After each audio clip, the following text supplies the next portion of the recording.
নমস্কার, আমি বন্দনা। আমার কিচেনে আপনাদের সবাইকে স্বাগত জানাই। আজ এসে হাজির হয়েছি। এখানে আমি ফুলকপি দিয়ে কোনো রেসিপি তৈরি করব না। ফুলকপির পাতা দিয়ে আমি একটা দারুণ স্বাদের রেসিপি তৈরি করব। আজকের রেসিপি নারকেল দিয়ে ফুলকপির পাতা বাটা। এর জন্য আমি এখানে একটা বড় সাইজের পাতাসহ ফুলকপি নিয়েছি। আর লাগছে নারকেল, এতটা লাগবে না, আমি এখান থেকে অর্ধেকটা মতো ব্যবহার করব। সবার প্রথমে আমি ফুলকপি থেকে ও ডাঁটি থেকে এই পাতাটা আলাদা করে নেব। কুচি করে কেটে নিয়ে ও পরিষ্কার করে ধুয়ে নিয়ে ফিরে আসছি। আমরা অনেক সময়ই এই ফুলকপির পাতা ফেলে দিই। এই পাতা ফেলে না দিয়ে একটা দারুণ স্বাদের রেসিপি তৈরি করা যাক। পাতা আমি কুচি করে কেটে নিয়েছি আর পরিষ্কার করে ধুয়ে নিয়েছি। এখানে আমি দুটো ফুলকপির পাতা অ্যাড করলাম।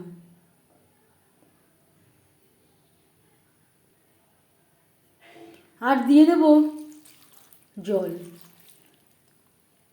পাতা আমি একটু ভাপিয়ে নেব, পুরোপুরি সেদ্ধ করব না।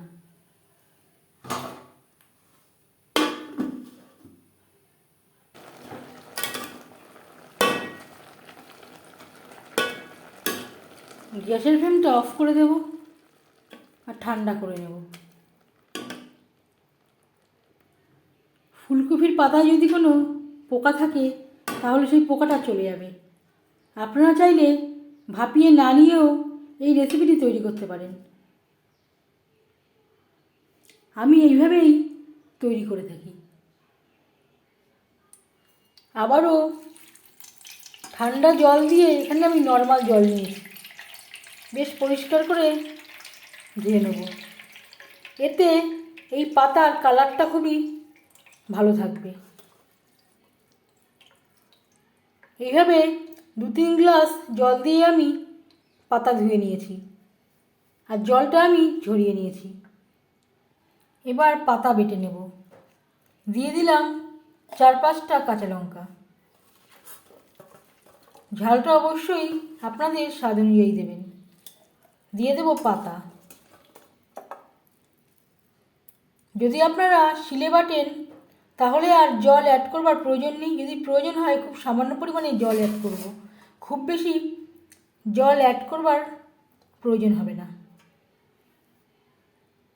যেই জলটা অ্যাড করব সেটা আবার জাল দিয়ে শুকিয়ে নিতে হবে। জল ছাড়াই আমি 2-3 বার ঘুরিয়ে নিয়েছি। যদি প্রয়োজন হয় এই চামচের 1 থেকে 2 চামচ জল আমি অ্যাড করব। আমার আর জল অ্যাড করবার প্রয়োজন হয়নি।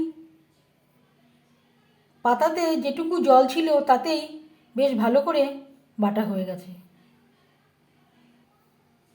পাতা আমি একটা বাটিতে নিয়ে নিয়েছি পাতা বাটা। এবার নারকেল আর পেঁয়াজ একসাথে বেটে নেব। কেন আমি আলাদা করে বাটছি সেটা আমি পরে বলবো। এবার যাচ্ছি মেন রান্নায়। দিয়ে দিয়েছি 2 চামচ সরষের তেল। দিয়ে দেব গোটা জিরে, 2টো চেরা কাঁচা লঙ্কা। জিরে কাঁচা লঙ্কা ভেজে নেওয়ার পর দিয়ে দেব ফুলকপির পাতা, যেটা আমি বেটে রেখেছিলাম।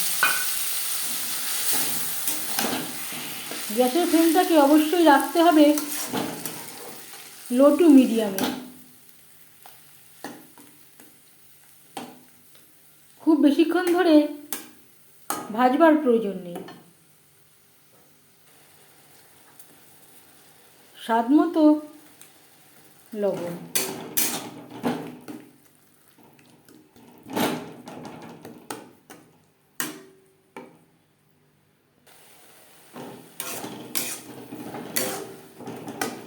তিন 4 মিনিট লো টু মিডিয়াম ফ্লেমে নাড়াচাড়া করে নেওয়ার পর দিয়ে দেব নারকেল আর পেঁয়াজ, যেটা আমি একসাথে বেটে রেখেছিলাম। এটা আমি পরে অ্যাড করছি এই কারণে এতে নারকেল ও পেঁয়াজের সুন্দর একটা ফ্লেভার থাকবে। আমার মা ঠিক এইভাবেই এই ফুলকপির পাতা বাটা তৈরি করতেন। তখন অবশ্য মিক্সচারে বাটতেন না, হাতেই বাটতেন।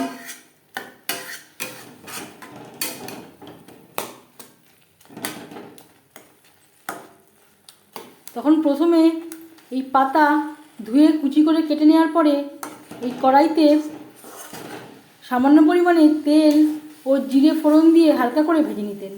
তারপর শিলপাটায় এই পাতা, নারকেল, পেঁয়াজ, কাঁচা লঙ্কা একসাথে বেটে নিতেন। বাটার পরে আর কড়াইতে নাড়তেন না। যেহেতু আমি এখন আর শিলপাটায় বাটলাম না, তাই আমি জাস্ট একটু নাড়াচাড়া করে নেব। অনেকটা সময় ধরে নাড়াচাড়া করবার প্রয়োজন নেই। এখানে আমি পুরো নারকেলটাই অ্যাড করেছি, যেহেতু আমার পাতার পরিমাণটা বেশি ছিল।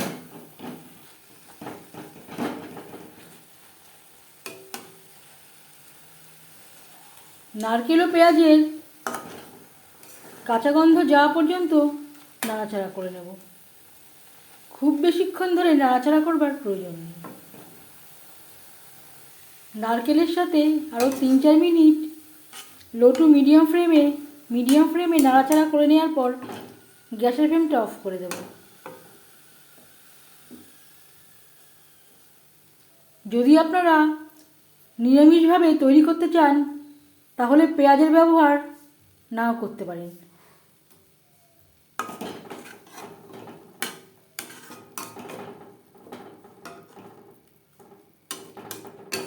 গরম ভাতের সাথে সার্ভ করার জন্য ফুলকপির পাতা বাটা রেডি। এই পাতা বাটা বা ভর্তার রেসিপিটি কেমন লাগলো অবশ্যই জানাবেন কমেন্টের মাধ্যমে। যদি এই রেসিপিটি ভালো লেগে থাকে, লাইক করবেন, শেয়ার করবেন, সাবস্ক্রাইব করবেন আমার চ্যানেলটিকে, বেল আইকনটা ক্লিক করে দেবেন। যখন আমি নতুন ভিডিও আপলোড দেব, তার নোটিফিকেশান সবার আগে আপনার কাছে পৌঁছে যাবে। আপনারা সবাই অনেক অনেক ভালো থাকবেন। এই ভিডিওটি দেখার জন্য ধন্যবাদ।